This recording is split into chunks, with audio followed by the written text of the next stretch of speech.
Boa noite.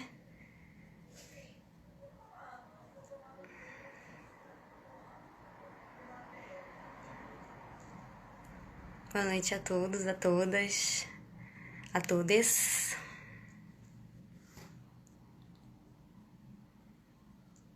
Missão pro Lucas, para ele entrar.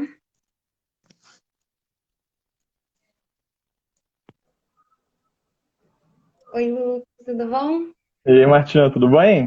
Tá conseguindo Tudo ouvir? bom. Tô conseguindo, tá conseguindo me ouvir também? Tô. Nossa, a câmera tá excelente. Fiquei com inveja. É sempre difícil, né? Nessas coisas mais improvisadas assim, a gente saber se tá dando pra ouvir, se não tá dando. É normal, acontece mesmo isso. Pronto. Acontece. Mas que bom. Enfim, boa noite. Já falei boa noite para as pessoas, mas eu não sei quem estava aqui. Boa noite a todos, a todas, a todos. Você quer começar se apresentando, Lucas?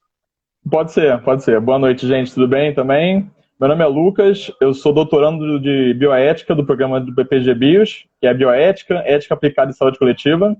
Eu sou biólogo da FRJ originalmente, mas eu tenho trabalhado atualmente com questão de ética do biólogo e questões de ética também, né, tempos de pandemia agora, que a gente está fazendo alguns trabalhos com isso.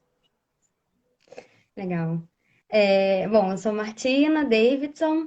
Eu também sou bióloga de formação, sou bióloga pela UF. Eu acho que é isso que vai dar um tom diferente, talvez, para a nossa live, né? Porque não é tão comum a gente ver biólogos falando sobre essa temática. Eu sou mestranda do programa do PPG Bios, né, de pós-graduação em bioética, ética aplicada e saúde coletiva.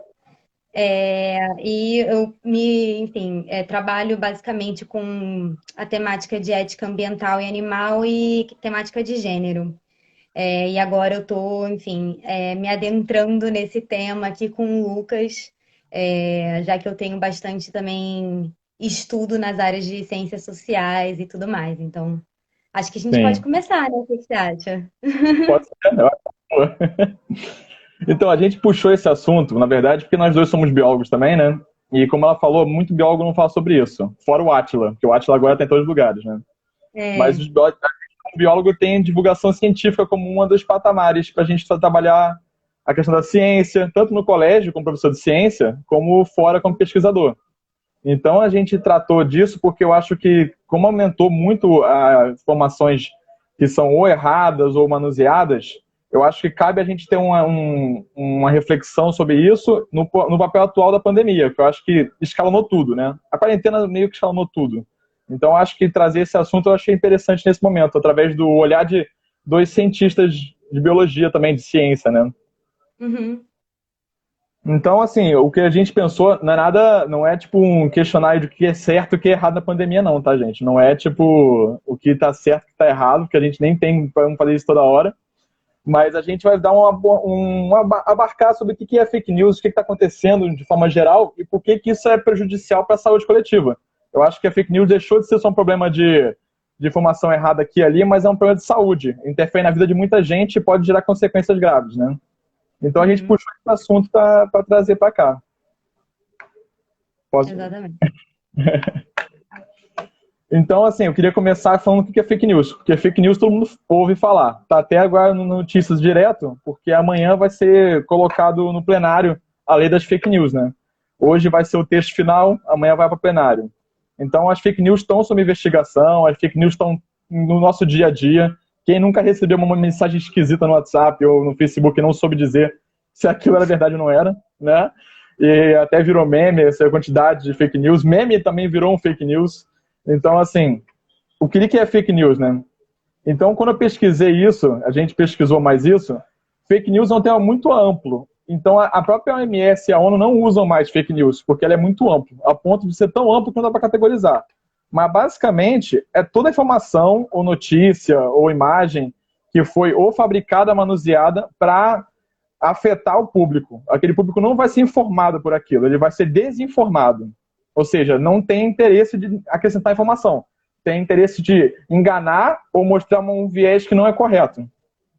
Certo? Só que isso dá margem a ser muito amplo. Porque isso começou a ser famoso, mas quando o Trump trouxe isso no discurso dele, em 2018. Ele falou que tudo contra ele, 2016, tudo contra ele era fake news. Ou seja, tudo que era ele não podia ser usado porque eram falsos. Só que fake news não é só isso. Aí os pesquisadores que têm trabalhado sobre isso, que eu puxei aqui é a Wardle, que é uma pesquisadora, ela tem 3 categorias, vou botar aqui para ficar didático. Desinformação, má informação e misinformation, que não tem em português. A desinformação é quando você, por querer, você faz uma notícia para afetar alguém ou com uma conduta inadequada para atingir um objetivo escuso. Tipo, eu quero afetar a imagem de uma pessoa, então vou fazer uma informação, uma notícia sobre a pessoa e passar adiante. Quando é má informação, a informação às vezes pode ser correta, mas ela está sendo usada através de um viés de discurso de ódio, entendeu? É um recorte bem sofisticado para poder atacar uma pessoa por alguma categoria dela. Já a misinformation é quando a informação é falsa, mas a pessoa passa, às vezes, sem o intuito de cometer algum problema. É quando a pessoa achou aquilo interessante, ou então achou aquilo tenso, prejudicial, e vou mandar isso para todo mundo, vou mandar todo mundo ficar sabendo. Ela não teve a intenção de passar aquilo adiante porque ela quer afetar alguém. Pelo contrário, às vezes teve uma motivação boa, mas ela passou adiante uma informação que não é verdadeira. E isso pode afetar muita gente também. Então, acho que ter a ideia de ter a intenção por trás é meio difícil.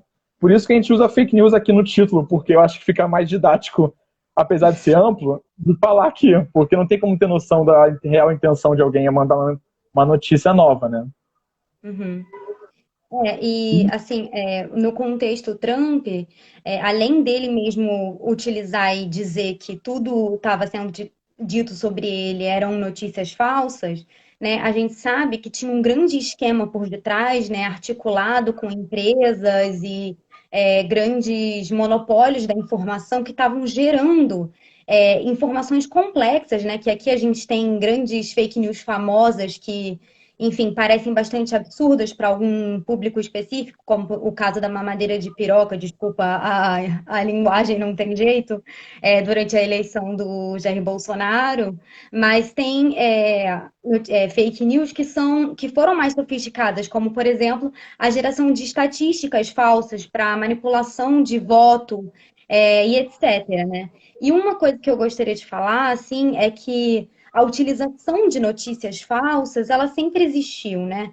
A questão da criação de um termo, atualmente, ela se deu porque o fenômeno das fake news é uma coisa nova e é diferente agora, devido ao fato, por exemplo, da globalização. Então, você tem uma disseminação de informação muito mais rápida, que chega em várias partes do mundo de forma muito mais dinâmica e muito mais rápida, e você tem também uma geração de informação que se dá num tempo muito mais rápido e que se dá num acesso, assim, as pessoas têm um acesso muito maior a criar essas informações, né?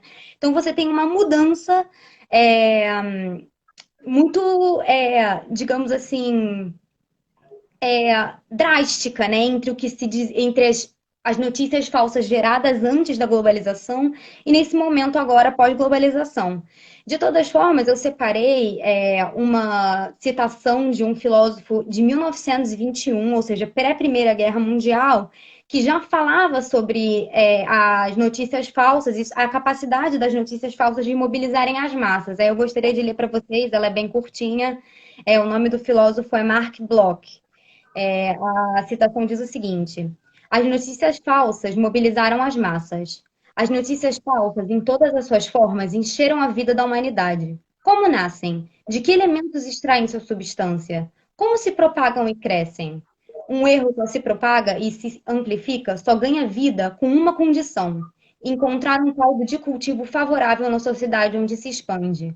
Nele, de forma inconsciente, os homens se expressam seus preconceitos, seus ódios, seus temores, todas suas emoções. Em outras palavras, as notícias falsas necessitam de gente que queira acreditar nelas. Perfeito. Excelente. E isso é verdade. Virou uma questão que o pessoal chama de pós-verdade, né? A ideia de que os fatos não interessam tanto quanto o apelo emocional. Aquela verdade que me convém vai ser a verdade que eu vou usar. A verdade que não me convém, por mais que seja aprovada por todos, por mais que seja replicável, ela não me interessa porque não expressa a minha visão. Então eu vou descartar. Porque é uma visão limitadora. E isso entra com a corrente do negacionismo científico. O negacionismo científico sempre existiu, ela não surgiu agora. Mas ela vem numa escalada porque as pessoas tendem a se sentir deslocadas das opiniões científicas e elas acabam... A ciência é baseada em uma coisa chamada replicar, né? A ciência é replicável. A ideia de que qualquer pessoa no mundo, tendo aquelas ferramentas e a metodologia que a gente aplicou, vai poder refazer o experimento e ter o mesmo resultado. Sendo que, então, ela passa pelo crivo de muita gente para virar uma teoria, para virar alguma coisa publicável. Então, quando alguém vai contra aquilo ali, com base no achismo só, não é um debate exatamente. É mais uma ideia de, tipo, aquilo não me abarca, não vou usar. É a velha tática da quinta série de fazer o não estou ouvindo você falar, porque funciona. E aí é difícil conversar. Então, assim, eu acho que é exatamente o que você falou e que o Marco Bloch falou. Só funciona a fake news do jeito que funciona hoje em dia porque tem alguém querendo acreditar naquilo que está sendo colocado. Então as notícias são feitas de uma forma que vai apelar para essas pessoas. Vai despertar nelas essa sensação de urgência, de medo, de um inimigo, e vai despertar essa urgência de ler aquela mensagem e mandar para as pessoas o mais rápido possível. Uhum. A internet propiciou uma coisa muito engraçada, que você pode ter acesso a qualquer coisa a qualquer momento, né? E as pessoas do mundo todo podem se unir. Então, assim, eu peguei 2 estudos legais, que é do Zhang e do Zhao et al. Os dois são na China de 2018. Que eles veem como é que funciona o fake news. A fake news, ela é tipo uma célula. Ela começa aqui, ela se espalha para outro, o outro vai ler o que esse passou e vai replicar para um terceiro. Então, ela funciona com base em vários pontos focais de mandar para os outros, vários repostadores, e assim vai adensando. Só que ela tem uma vida curta. Então, ela vai, é uma onda, chega um monte de pessoa e depois ela morre. Então, para poder garantir que ela sempre está ali, estão sempre fazendo novas fake news. Tem sempre uma fake news que é escrita, a outra que é o áudio, a mesma coisa escrita, mas é o áudio, porque é outra forma de chegar. Já a notícia real, ela tem um ponto central, que é quem fez a notícia, que é, sei lá, a Net Geographic. E aí todo mundo que citar ou ler vai ser a partir dela. Então ela é tipo um raio e todos é a partir dela. Nossa, ficou bem didático isso aqui também. Mas a outra funciona como uma tela. Então é quase uma infecção. A fake news funciona basicamente como uma replicação de vários repostadores, como se fosse uma epidemia. E aí é da ideia que dentro do Covid, dentro das informações sobre o Covid, a Unesco chama essas informações falsas sobre o Covid como desinfodemia, que é uma epidemia de desinformação, no caso. Uhum. Total. E aí, pode falar. Não, fala, continua. Não, e aí eu acho que é importante você falar o que você falou também com relação a pessoa querer acreditar, porque essas fake news elas não são colocadas às vezes do nada. Elas são fabricadas pensando nisso, exatamente como elas vão despertar essas sensações nas pessoas. Então tem muita gente envolvida às vezes nisso. Tem um propósito daquilo. Aquilo que vai gerar aquela fake news, a fake news, por exemplo, eu vou dar um exemplo, eu gosto de botar exemplo porque for mais fácil. Do torres de 5G causam Covid. Isso não é sacanagem, tá? Isso foi passado por muita gente. Essa ideia de criar uma histeria de uma tecnologia que ainda não é tão difundida no Brasil, tem um interesse nisso aí. As pessoas estão assustadas com a quarentena. As pessoas estão com falta de informação, às vezes, porque são várias vozes dissonantes. Então, alguém se utiliza isso para causar uma histeria a mais.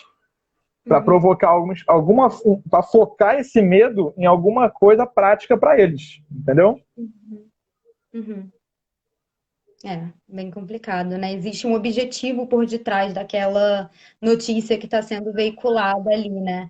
É, pelo menos nas fake news que são maiores e que tem uma agenda política, né, por detrás. Obviamente que existem fake news tipo, tal artista morreu e coisas assim de menor escala que existem o tempo inteiro sendo difundidas aí, que também tem um propósito de desvio de atenção, né? E de um tempo inteiro uma desconfiança no que está sendo veiculado e etc, né? Mas eu acho que, de forma geral, essas grandes notícias que são propagadas, elas realmente têm uma agenda política, né? Elas não são feitas do nada e por pessoas assim isoladas. Realmente, como você disse, é uma rede articulada, são grandes empresas, são grandes cabeças, né? São grandes conjuntos de cyberativistas. Eu não gosto nem de usar cyberativistas para falar sobre pessoas que veiculam fake news, mas bom, enfim, acho que é bem isso mesmo. Cyberarticuladores, né? Isso, pode ser. É, E como você falou, fake news sempre existiu. Que, às vezes as fake news são nada mais que aquele velho boato, a fofoca que sempre existiu. Mas com a internet ela ganha outro alcance, né? As fofocas e os boatos ganham não só um alcance numérico maior, mas elas ganham um peso, porque você vai receber, às vezes, a fake news não é de qualquer pessoa. Você vai receber de alguém que você confia, ou alguém que te é querido. Então, essa penetração na rede afetiva dá a essas fake news uma credibilidade nova. Elas Uhum. não são qualquer coisa que você leu. Não foi a Globo que falou, foi a minha avó. E aí a minha avó, eu tenho carinho pela minha avó, deve ter razão, deve ter alguma coisa nisso. Então ela se usa dessa infiltração emotiva para despertar em você uma urgência de passar isso adiante. A maior parte de fake news sempre é tipo, atenção, urgente, alerta, repasse para os seus contatos. Urgente, vai ter uma vacina que vai matar alguém. Então você tem necessidade de passar isso adiante para ninguém morrer. Então ela ativa seu gatilho emocional muito, muito fortemente. É assim que ela Total. pode replicar. E a rede social no Brasil que mais passa fake news é o WhatsApp. Que não é no mundo todo, tá? No mundo, geralmente, é o Facebook. Mas no Brasil, o WhatsApp, acho que teve uma pesquisa do aplicativo da Fiocruz chamado Eu Fiscalizo. Um aplicativo muito bom, inclusive. Que ele fica vendo sobre fake news e tentando expor as fake news e colocar informações corretas. 73% das fake news que tem só sobre o Covid foram por WhatsApp. Pessoas passaram adiante muito rapidamente por grupos, o grupo passou adiante para outro grupo. E aí o WhatsApp está tentando mudar isso, botando o limitador de número de compartilhamento de uma imagem específica, ou até uma ferramenta nova que você pode clicar do lado da imagem que você receber, e ele vai procurar no Google se aquilo é verdade ou não é. Então, assim, o Uhum. WhatsApp está ciente de algumas coisas, tentando correr atrás de tentar. O Facebook também. De forma geral, as plataformas estão tentando combater esse aumento. Por pedido até da Unesco, porque, como a gente falou, as fake news afetam fisicamente as pessoas de formas e várias vidas diferentes, não só pessoas, mas de forma contabilizável. Então, assim, é importante também ter essa noção. E eu queria falar só uma estratégia que eu acho interessante, porque você abre o Facebook, ou o Instagram, ou o Twitter, você tem um excesso de informação na sua cabeça. Você passa pelo seu feed, você abre qualquer site de notícia, é muita notícia com cores brilhantes, com fonte diferente. Então você abre o celular, é tanta informação o tempo todo para você ver, que isso se chama information overload, que é um síndrome que tem, que você fica cheio daquilo e se fecha um pouco para aquilo. É muita informação de uma vez só. Então você não vai ler a fundo as notícias, às vezes. Você vai ler o título da notícia, está escrito lá, vacina causa morte. Você fala, meu Deus, a vacina causa morte. E aí você vai passar isso adiante. Só que se você vai ler, existe muito mais aquilo ali escrito. Isso até é um problema, porque as pessoas, os jornais sabem que as pessoas não vão ler tanto as coisas. Então elas botam um título que é sensacionalista, o título para chamar a atenção, para as pessoas clicarem, porque o que vale no final do dia é o número de acesso e o engajamento do artigo. Então as pessoas vão clicar porque o título é ameaçador, o título chama, o título apela, só que a informação do artigo não tem a ver com o título. Às vezes não tem a ver, ou às vezes é tipo, vacina causa morte. Aí você vai ler, a vacina causou uma morte e salvou 1 milhão de pessoas. Então teve Uhum. uma morte, teve. Foi efeito colateral da vacina, que acontece em muitas vacinas, se não todas. A Uhum. questão é que o número é tão reduzido que isso justifica a vacina existir. Mas é toda uma discussão que só vai ter quem leu o artigo. E não leram. A pessoa viu e passou adiante. Então as pessoas se usam dessa information overload, dessa quantidade de informação de estar online o tempo todo, para poder colocar título chamativo e dispersar ainda mais essas informações.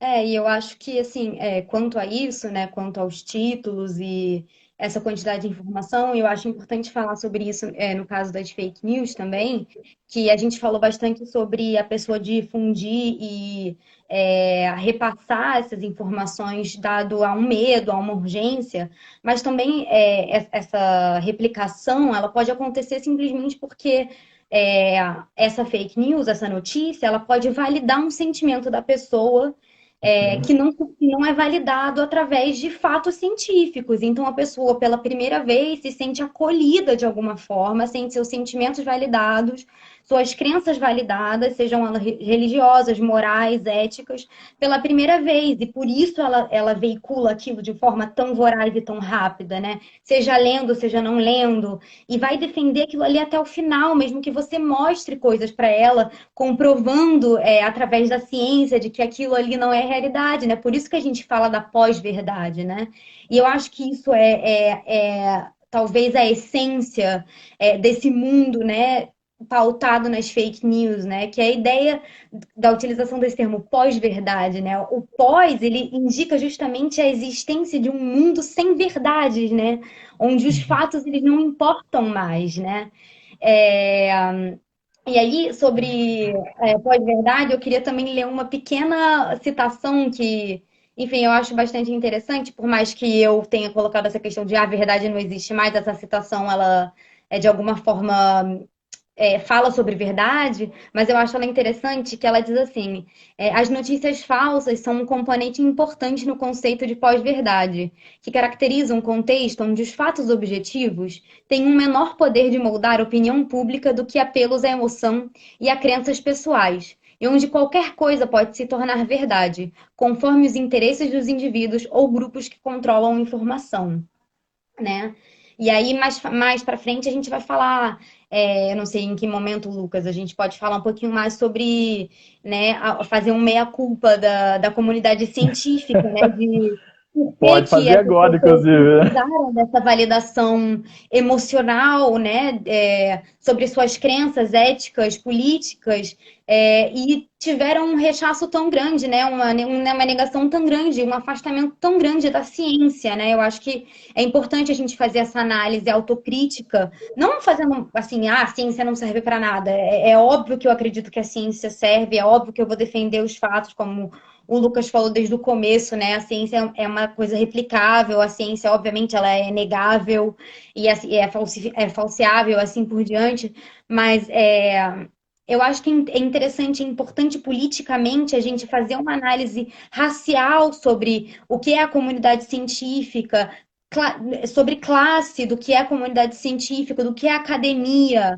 né? Fazer uma análise de gênero, fazer uma análise de orientação sexual e assim por diante, né? Então, a gente pode falar sobre isso mais adiante, mas eu acho que é bem importante a gente fazer esse meia-culpa em Sim. algum momento, né? De por que essas pessoas sentem essa emoção e sentem que essa validação desses sentimentos se sobrepõe a o que a comunidade científica está dizendo, o que a OMS está dizendo, né, no caso do Covid e assim por diante, como alguém já citou aí nos comentários, no caso da eleição do presidente nos Estados Unidos, da eleição do atual presidente aqui no Brasil, né, e assim por diante, que os fatos, de Uhum. alguma forma, não valem mais. A gente está vivendo num momento de pós-verdade, e eu acho que, obviamente, que a gente não pode fazer uma análise, assim, digamos, linear de pegar um culpado. É obviamente que existem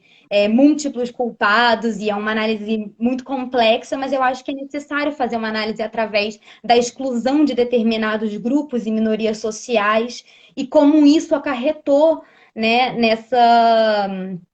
nesse grande rechaço do que a comunidade científica vem dizendo e da forma com a qual ela vem dizendo, né? Sim. Não, eu acho perfeito. Tem que ter essa autocrítica, até porque se a ciência se preza ser para todos uma coisa unânime, ela tem que abarcar todo mundo. E existe uma falha grotesca. Assim, a gente diz como um pesquisador que a gente vê que a pesquisa ela tem um claro sobreponho à extensão ou à educação. Então, a própria linguajar científica que o pessoal usa, tanto em trabalho, seminários, não alcança a população em geral. Ou às Uhum. vezes falha em mostrar a relevância de alguma coisa para eles. Então, acaba criando um ranço da ciência como está ali, a ciência está ali na universidade, a universidade tem os seus conceitos, ela tá, e aí às vezes vira o quê? Uma pauta política, né? A universidade está ali, ela só tem aquelas pautas ali, elas não falam com a gente. E a ciência falha em chegar à população muitas vezes. Existe, em muitos casos, pesquisador, uma falta de incentivo a fazer uma extensão, em buscar chegar próximo das pessoas, divulgar a ciência.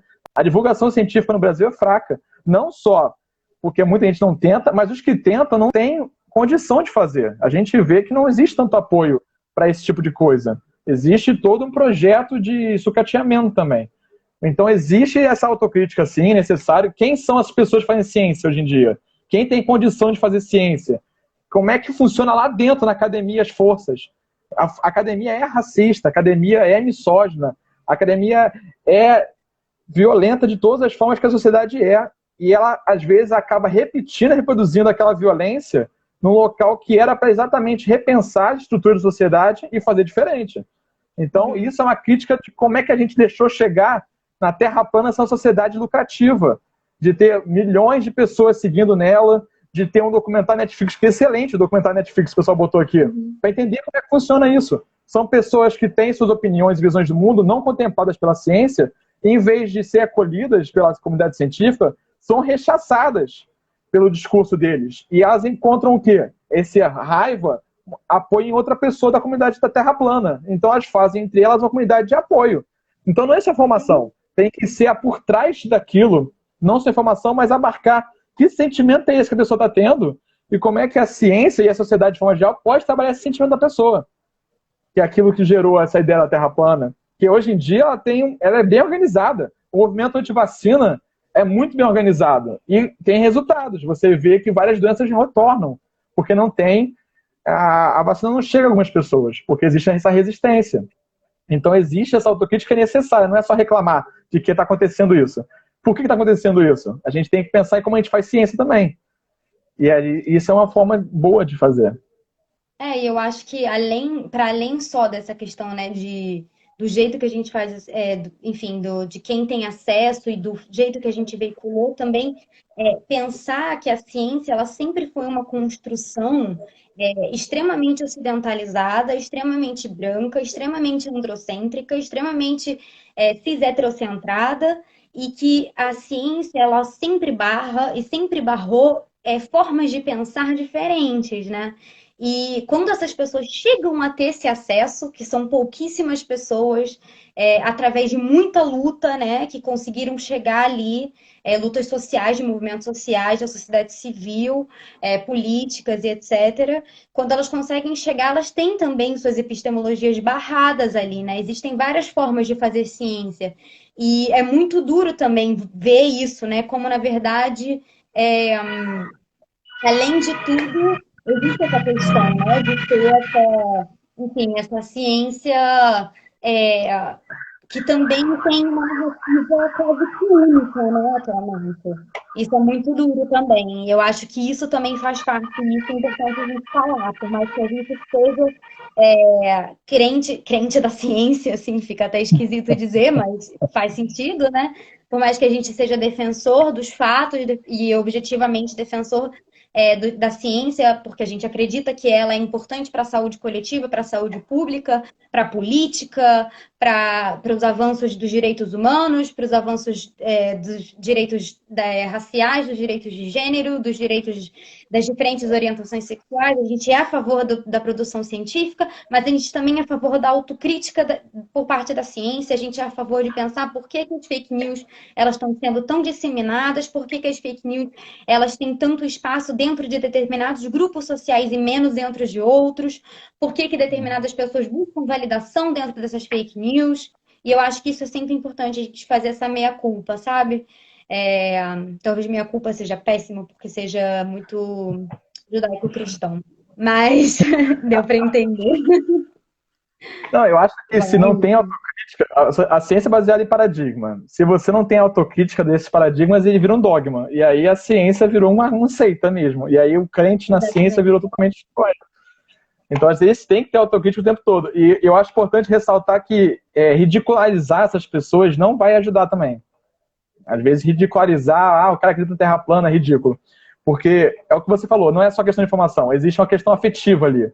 E você reforçar uma raiva ali vai fazer eles se unirem mais ainda. Então, na verdade, não é uma ideia de você ridicularizar, mas entender os mecanismos por trás e tentar combater através de afeto, através de próprias informações e outras formas bem mais ricas de fazer, né?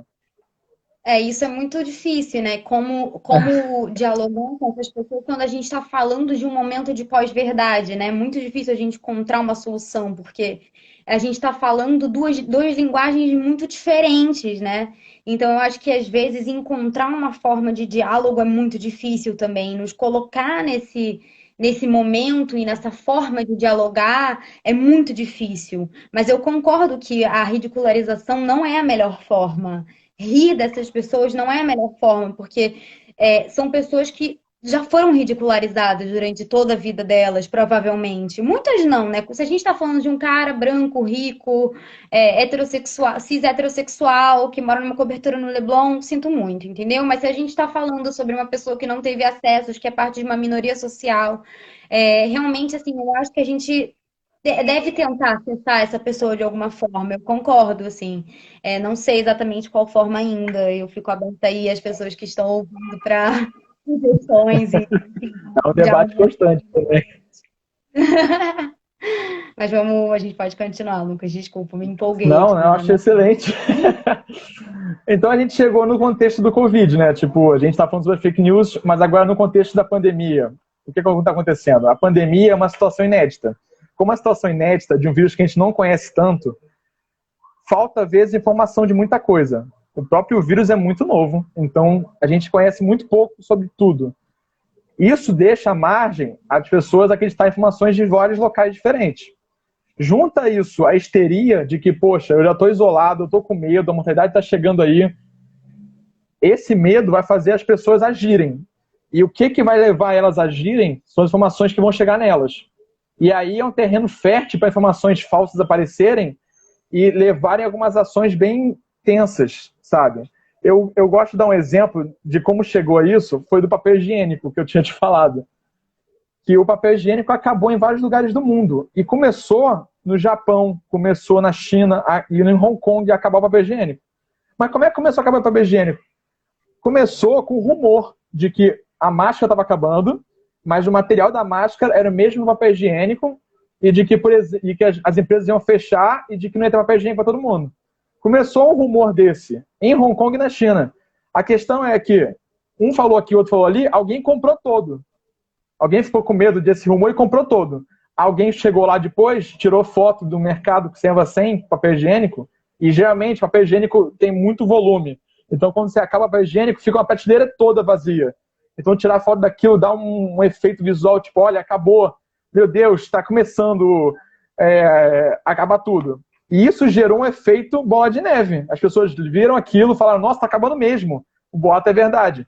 E aí começaram a comprar, e aí isso vai acabando em todos os lugares. E as pessoas aqui no Brasil viram, olha, acabou nos Estados Unidos. O pessoal dos Estados Unidos falou, olha, acabou no Japão. E aí começou no Japão o rumor e todo mundo comprou papel higiênico. E as empresas se pronunciaram sobre isso. As empresas japonesas de papel se pronunciaram de que tinha papel higiênico para todo mundo. Mas não adiantou, já estava rolando a bola de neve. E isso mostra o quão rápido isso se propaga, tão rápido quanto o vírus, e isso chega a atingir muita gente. Isso foi só um exemplo econômico, mas o que pode um boato sobre uma cura, de uma cura caseira, pode fazer, se isso exponenciar tanto quanto foi esse, entendeu? E eu pesquisei, o Ministério da Saúde está tendo um controle de fake news sobre Covid no Brasil. E eu fui ver quantas tinham cadastradas. De 29 de janeiro até 31 de março, tinham 70 diferentes, tá? E dessas 70 diferentes, pelo menos 40 é onde a autoridade de saúde falando alguma coisa. Ou seja, tal ministro da saúde de tal lugar falou tal coisa, mas é mentira. Nem foi falado tal coisa, nem foi o ministro da saúde que falou, porque eu já nem sei como o ministro da saúde está agora. Mas, enfim, 17 é sobre terapia, ou sobre remédios novos. Ah, toma chá que ajuda, toma chá quente que ajuda, beber cerveja ajuda, também ouvi isso. 9 é sobre prevenção. Ah, não, com certeza fazer exercício físico vai impedir você de pegar a corona, por causa da história de atleta. Então, existiu também isso. Tem de sintomas, o que causa? O presidente falou, inclusive, né? Pois é, esse é o problema. Às vezes, quando você tem uma responsabilidade sobre o que você fala, né? Qualquer um de nós. A gente está aqui com 33 pessoas falando. A gente tem que falar coisas com atenção a isso. Quando você é uma figura midiática ou de poder público, você tem que ter pelo menos o triplo de responsabilidade no que você fala. você vai afetar muita gente. As pessoas vão seguir você como exemplo. As pessoas vão, ele falou isso, ele é uma autoridade. Lembra que das 70 fake news, 40 eram usando uma figura de autoridade como exemplo. Era botar uma informação falsa, mas falar que quem falou foi a pessoa tal. Se a pessoa tal falou, deve ser verdade.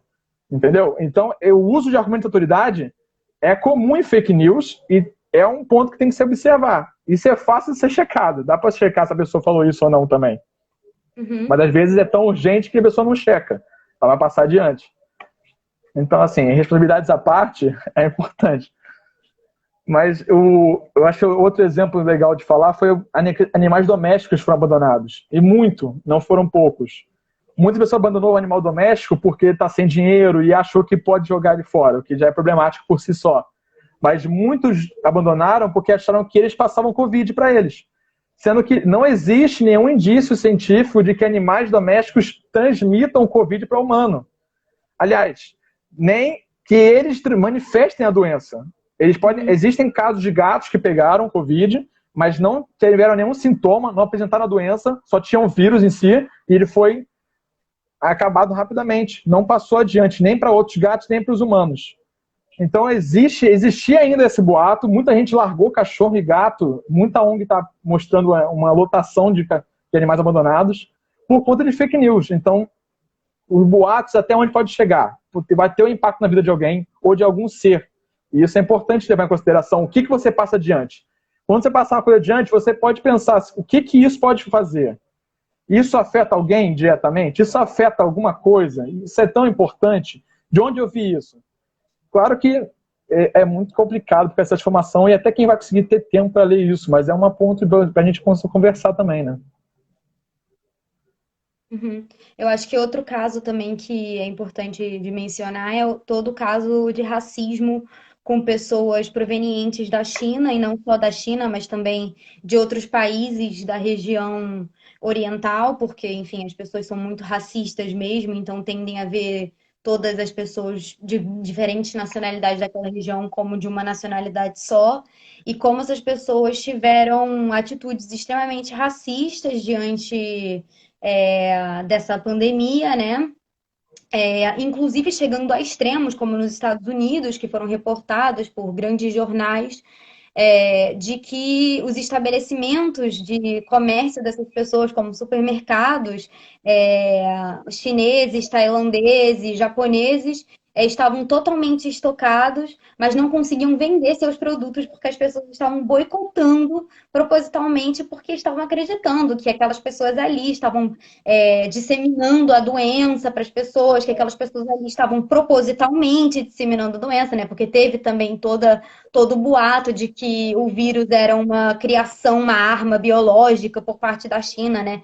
Que mais uma vez coloca a ideia do socialismo como o socialista como a pessoa que come criancinhas, né? E etc, etc, que a gente vem escutando ao longo da história, né? Em várias versões diferentes. Enfim, né? Mas eu acho que o caso do racismo é bem importante de ser mencionado, né? E como sempre aparece, o racismo sempre se manifesta, né? Não importa em que situação. Eu sei que eu sou uma pessoa branca falando sobre isso, mas eu acho que me cabe dentro desse espaço é, mencionar esse caso, assim. E muitas desses comentários xenofóbicos e racistas eram um tom de brincadeira, de meme, o que viralizou também. Não é porque é meme que não pode viralizar e tem uma conotação negativa intencional ali. Entendeu? Muitos memes são viralizados com uma conotação negativa. Mas era brincadeira, eu passei isso como uma piada. Mas isso não deixa de perpetuar uma ideia. De que é uma ideia de, por exemplo, olha o boicote que estava acontecendo. Estava sem produtos no mercado, mas os produtos tinham os produtos lá. Só que ninguém ia na loja porque o cara era oriental. Então, assim, é uma coisa surreal, mas existe, tem uma força muito grande. Então, eu acho que tem que ser dito isso também. E eu acho que, assim, outra coisa que é importante de entender, assim, dentro desse caso da desinfodemia, né, dessa desinformação, das fake news sendo disseminadas em relação à pandemia do Covid-19, A gente muito dentro da militância, dentro da política, falar, né? Política é tudo, né? Tem aquele clássico, política é o preço do pão, política, etc. Política afeta tudo e tudo mais, né? E eu acho que, de certa forma, às vezes isso fica extremamente abstrato, né? Realmente, política é tudo, a gente sabe disso, a gente respira isso, política é o que a gente respira, política é o que a gente é, eu sou uma mulher lésbica, então, realmente, política é o que eu sou. Mas, assim, no caso das fake news relacionadas ao Covid, a gente consegue ver de uma forma muito direta como realmente as fake news afetaram a saúde coletiva, né? Afetaram a saúde pública no Brasil. Tanto pelas pessoas que não respeitaram e ainda não respeitam essa noventena, né? Que já não é mais uma quarentena que a gente está vivendo. Quando a gente vê os hospitais lotados, quando a gente vê as populações mais vulneráveis, que aqui no Brasil são populações, a população negra moradora de favela, a população pobre que não tem acesso à saúde privada e que está tendo fila em hospitais para acesso a leitos em UTI, né? A gente está vendo essas pessoas prejudicadas por uma disseminação de uma desinformação, né? Como você mesmo disse desde o início. Então, realmente, política é tudo, né? E quando a gente tem um poder político, estatal, que está literalmente validando essa desinformação, essa disseminação da desinformação, e é uma figura de autoridade, a qual, supostamente, nesses momentos de crise, deveria ser uma fonte de segurança, e está fazendo justamente o contrário, a gente tem um problema muito grave, né? E gera uma crise de saúde coletiva, gera uma crise de saúde pública, gera uma crise política extremamente urgente, né? E afeta diretamente a vida das pessoas, afeta diretamente o preço do pão, afeta diretamente quem vive e quem morre, deixa de ser um problema individual, né, no qual eu digo, ai, mas eu não saio de casa porque as pessoas precisam trabalhar, porque esse sistema obriga as pessoas a trabalharem, porque nem todo mundo tem a opção de fazer, como é que chama? Home office, e assim por diante, né? E a gente tem, então, um resultado extremamente cruel, também baseado nas identidades sociais, nas identidades políticas que eu já mencionei anteriormente, e isso é muito grave, né? E eu acho que talvez esse seja, sei lá, o grande objetivo de falar sobre isso numa live, né? Dois biólogos, a dor que ver isso, né? Ver como a ciência não foi capaz, a ciência não é mais capaz de ser informação suficiente para salvar vidas, né? Porque a ciência, se não é alinhada com a política, ela não serve. E a ciência se afastou da política e se afastou da inclusão social, e a ciência se fechou num castelo de cristal, e a população está pagando o preço. E isso realmente assim é muito duro. A sensação é de gosto amargo mesmo, de sensação de que a gente tem que parar para pensar o que aconteceu. Eu acho que é aí que entra o que você falou da autocrítica também. É perceber que a gente está caminhando a passos largos, já está caminhando já há um tempo para um caminho que não é o que a gente gostaria. A gente tem que rever as nossas ações, o que a gente pode fazer para combater isso. Combater de forma efetiva mesmo. De se posicionar, de criar estratégias, de pensar o nosso plano, nossas ideias, o que a gente está fazendo e por quê. E se posicionar. Eu acho que é a hora de as pessoas se posicionarem, sabe? É a hora de o pessoal fazer live, falar, botar as opiniões para jogo, conversar, trocar ideia. Porque, do contrário, a gente vai permear essas ilhas de informações micro que são inalcançáveis às vezes. Essas micro ilhas de informações, onde um só conversa com o outro, são ilhas que são impenetráveis para quem é de fora. Então, se a gente não abre essa discussão, se a gente não se posiciona abertamente, fala, isso não vai chegar. Então, assim, a gente está falando isso tudo aqui, mas vamos terminar num tom mais otimista de que tem como a gente tentar buscar formas, né? A justiça vai estar disputando com relação à questão legal das fake news, porque, como a gente disse, tem impactos sonoros, sociais, financeiros, públicos, de saúde, de forma geral. Mas isso tem questões legais que vão ser incluídas nisso aí. A lei da fake news, a CPI das fake news, com relação a tudo que está por trás dessas fabricações de fake news. Mas, além disso, eu acho que enquanto educadores, a gente pode tentar incentivar a educação midiática como uma forma diretriz da educação brasileira, né? A ideia de que desde cedo, a gente trabalhar a ideia do senso crítico, de tentar tudo que você lê, questionar, do que você ouvir, conversar, e assim a gente evitar essas pessoas de derivarem ou de ficarem isoladas do discurso científico, ou mesmo do E eu senso gostei, crítico.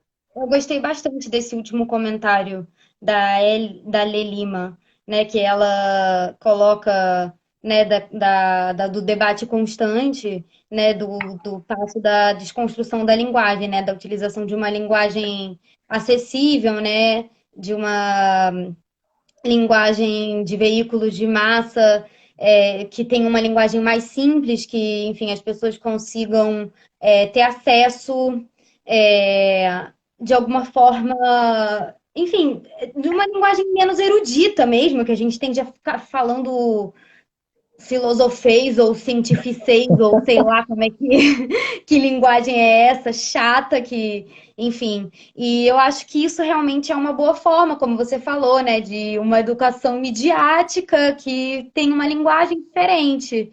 E depois eu Sim. vou falar também do comentário que foi feito mais acima sobre os Sleeping Giants, porque. É, chegou no Brasil, já chegou chegando, né? Eu acho que o Brasil ele virou um ponto central para tudo isso, né? Eu acho que no Brasil as fake news pegaram outro impacto, não só através de como elas estão sendo, mas propiciadas por WhatsApp, por exemplo, mas teve uma pesquisa da Avaz. A Avaz é uma comunidade científica de internet. Ela avaliou italianos, Estados Unidos e Brasil. E o Brasil tem 7 em cada 10 brasileiros. Isso quer dizer que são quase 100 milhões de brasileiros, ou mais até, porque a amostra dele foi menor, mas que acreditam em pelo menos uma fake news sobre Covid. Eu falei que tinha 70 registradas, mais as outras todas que tem. Ou seja, 7 cada 10 pessoas, em pelo menos uma delas ela acredita. Se uma delas for uma coisa que pode afetar a vida séria dela ou de alguém próximo, quantas vidas a gente está falando aqui que estão em jogo? Por questão de informação, sabe? Quantos leitos de hospital vão ser utilizados por questões de informação? Quantas vidas vão ser modificadas? Então, isso é uma questão urgencial. E não tem muito debate sobre fake news, a não ser do fake news é mal, fake news é ruim. Mas o que é fake news? Como é que a gente pode combater? E isso é uma discussão diferente, que vai exigir uma autocrítica e uma proposta clara, como os Sleeping Giants. Pode falar agora que eu abri o gancho aí. Bom, eu acho que as pessoas aqui devem saber mais ou menos o que é o Sleeping Giants, mas é uma iniciativa de cyberativismo, aí sim eu vou usar essa palavra. Agora, E ela é uma iniciativa de caráter anarquista, então são grupos autônomos, então o Sleeping Giants nos Estados Unidos é diferente do grupo que trabalha aqui no Brasil e assim por diante, mas é uma iniciativa que tem um caráter em comum, que é a ideia de denunciar para as empresas que estão financiando, sem saber, sites que veiculam notícias falsas, fake news. E tem funcionado de que essas empresas estão retirando esse financiamento. Isso tem sido de grande impacto para esses sites produtores de notícias falsas. Isso tem me lembrado bastante de um livro que eu gosto muito, que chama Zonas Autônomas, do Hacking Day, que é um pensador anarquista, eu recomendo para todo mundo que possa se interessar, chama Taz, tem grátis na internet. E ele fala da potencialidade do cyberativismo para o levante, né? Para o levante revolucionário, assim. E eu acho que nesse caso é bem interessante. Obviamente que aqui no Brasil a gente teve um caso um pouco diferente, porque teve uma situação em que o Banco do Brasil retirou o financiamento de um desses sites, mas o filho do presidente decidiu que ia intervir e o banco voltou a financiar, né? Então a gente sabe muito bem quem está por trás das fake news aqui no Brasil. Mas eu não posso falar muito também, porque eu não posso me comprometer num vídeo que vai ficar online, supostamente, como se eu já não tivesse me comprometido. Mas, bom, eu gosto de falar dessa iniciativa e eu gosto de falar da iniciativa de grupos autônomos e de grupos autogestivos e de grupos da sociedade civil auto-organizados e coletivos, não só na internet, como tem acontecido também grupos de organização dentro das favelas, por exemplo, que têm se organizado para informar a população sobre as medidas profiláticas da pandemia e etc. Ou seja, grupos que estão se auto-organizando para cumprir medidas que o Estado não está cumprindo. Eu não estou dizendo que isso está certo, que eu estou a favor disso.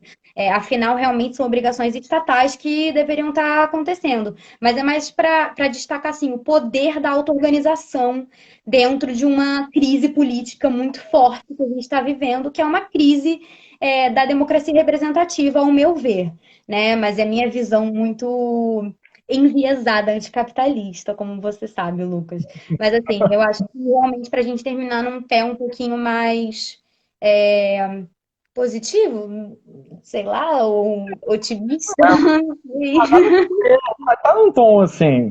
A esperança na autogestão é um tom mais otimista.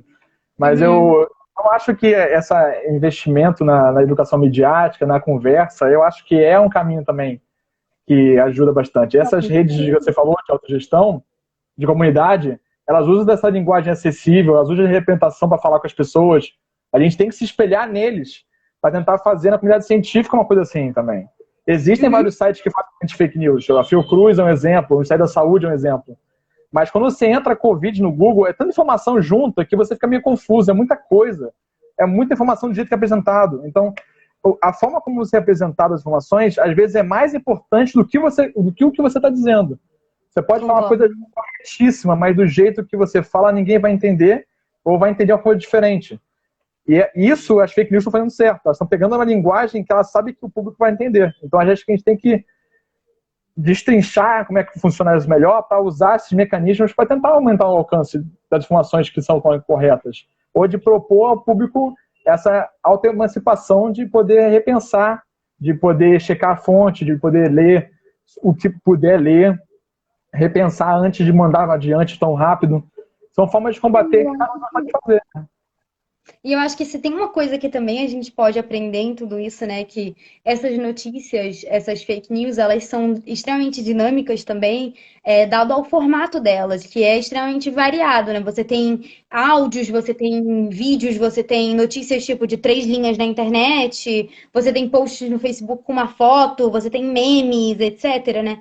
E eu acho que isso, eu não tô dizendo que, tipo assim, eles arrasaram, mas é mais uma coisa assim, do tipo, o que isso pode nos mostrar é que, porque a verdade é que a leitura extensiva e etc., ela é um privilégio, né? Quem tem tempo de ler, quem tem acesso à leitura, né? Então, talvez a utilização de diferentes formas de mídia, de diferentes formas de dialogar, e como o comentário anterior tinha falado, de novas linguagens, que não necessariamente seja só falada, né? Como essas novas formas, elas podem ser formas da gente se comunicar diferentemente, né? Seja uma linguagem científica ou não, né? Eu acho que é basicamente isso, assim, o que eu queria falar, o que eu queria dizer. E é uma situação bem tensa, mas a gente tem que ter de alguma forma, uma força, assim, né, para seguir em frente e tentar combater esse momento, né? E, Sim. enfim, Se é isso. restabelecer, né? Buscar nas coisas que a gente está sendo derrotado, buscar uma lição, buscar uma forma de se recompor, de se reestruturar e repensar. Eu acho que esse é o caminho mesmo para a gente. Você falou das coisas que acertaram, a gente tem que repensar isso também. A gente tem que pensar o que está acontecendo. Eu acho que é importante o que você falou, não é só informação o caminho, é informação aliada com uma visão ética da situação. E política, tudo é política, não é só informação por informação.